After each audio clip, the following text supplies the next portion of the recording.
Okay, so it's recording now. All right. Yeah.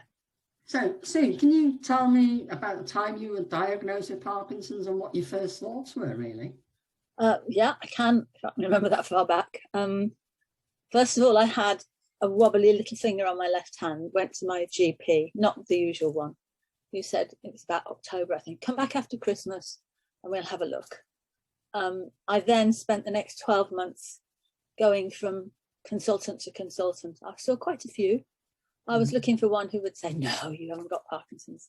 And of course, I didn't find one.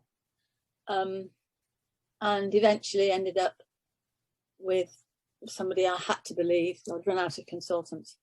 And I was devastated, absolutely. Went to my GP to talk about it and said, what can I do? And he said, nothing. And I really trusted this GP. And I left the surgery and I never saw him again because he had no hope. He had no suggestions. And I thought, what am I supposed to do now? Do you mind me asking how old you were at that time? I think I was 53. So I was quite young.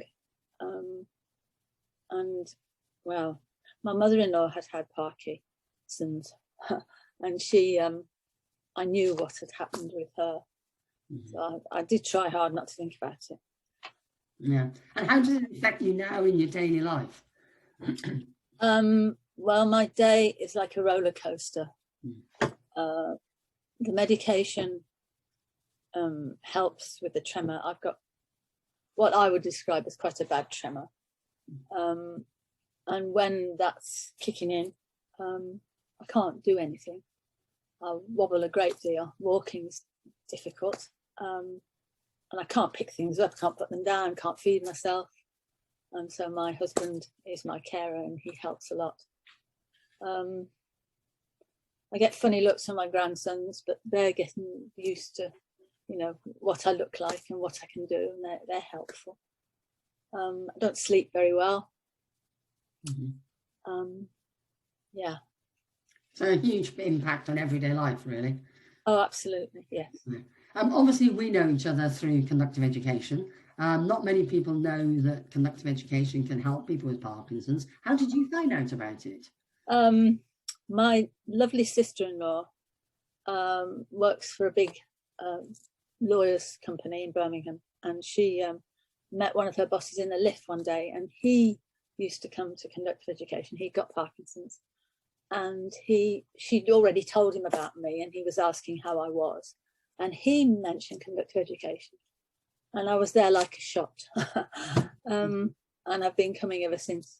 And what message would you give to someone else with Parkinson's who might think about joining? Don't think about it, do it. Absolutely do it. I felt very alone. I felt without hope. And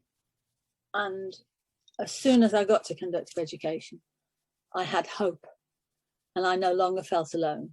And the work that you do is with me the whole time. When I'm finding it difficult to walk, I don't know what to do. I hear your voices in my head, and your knowledge is astounding. The backup that we get is incredible. So even if you've just been diagnosed, best time to go, I would say, when you've just been diagnosed, because you may not need it, or you may not think you need it immediately, but you need to prepare for when things do get worse. And that's exactly what conductive education will do for you. It's the most important thing I do in my life is conductive education sessions. I wouldn't dream of being without it. Thank you very much. Thank you. You're welcome.